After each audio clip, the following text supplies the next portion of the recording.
Infinite Tsukiyome. So this is a third installment. The first Infinite Tsukiyome, I talked about one thing. The second, I talked about another perspective. And now I want to talk about one of the methods for escaping the infinite Tsukiomi, or in this particular case, the Tsukiomi, or the Nightmare Realm. In Naruto, uh, you had the infinite Tsukiomi, which was for the first two installments, but then the third, there was one attack that one of the large characters, one of the main characters, Kakashi, uh, Hataki Kakashi, he was put in a Tsukiomi by a very strong Sharingan user. Uh, One of the strongest, Itachi, he put him inside of it, and Kakashi couldn't get out of it, and it was known as the Nightmare Realm. But he could literally be there and feel like he was there for 60, 70, 80, 100 years and just be there for 5 minutes. So it's like a mind altering situation where his reality, his perception is being altered to make him feel as if he is in extreme pain. Um, yeah. So with this particular installment, I didn't want to say too much about it. I think it's very simple. It's just a very simple idea because I think a similar concept to what I'm thinking of is called gray rocking in terms of how people deal with narcissists. Um, but um, One of the methods that I was thinking about recently was simply because.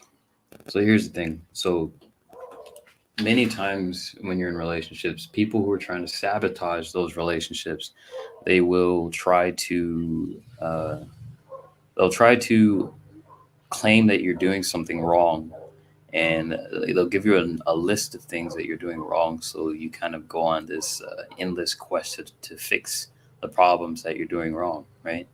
But then after you do the work and you try to fix the problems and so on, nothing ever, nothing really changes. You don't get it. There is no, hey, you actually did good. I can't believe you want to do this. Okay, it's great that you're trying to continue this thing, right? There's no, hey, now we're back to business kind of lingo. The reason is because they want to see you fall. They want to see you fail, and they're trying to figure out how to make you fail without it being their fault. And when this happens, when they give you things and they start saying that you're not doing what they want and you try to do it and they give you excuses, this is when you simply stop trying. Is the best method is to not care anymore.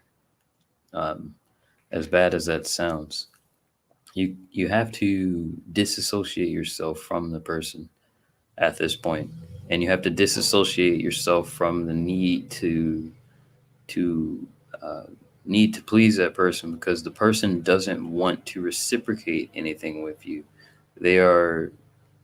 It's really weird what they're doing because they're sitting on a sort of high horse, and they want to see you fail, but they're kind of trying to make it so that you don't see that they don't actually want you. It's a really interesting situation.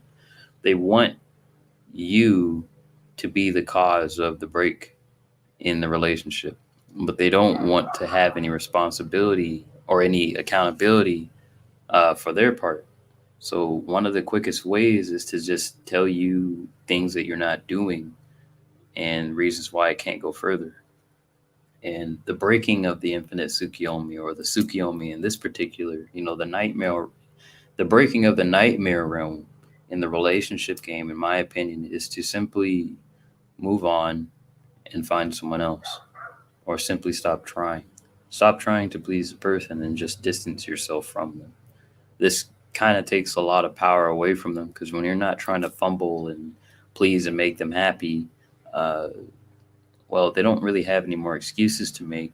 And a lot of the issues in a relationship they're kind of forced to see the real issue. And this can either cause them to bring down the illusion altogether, or it just gives you a peace of mind because now you're not trying to please a person who doesn't even care about pleasing you. Infinite Tsukiyome.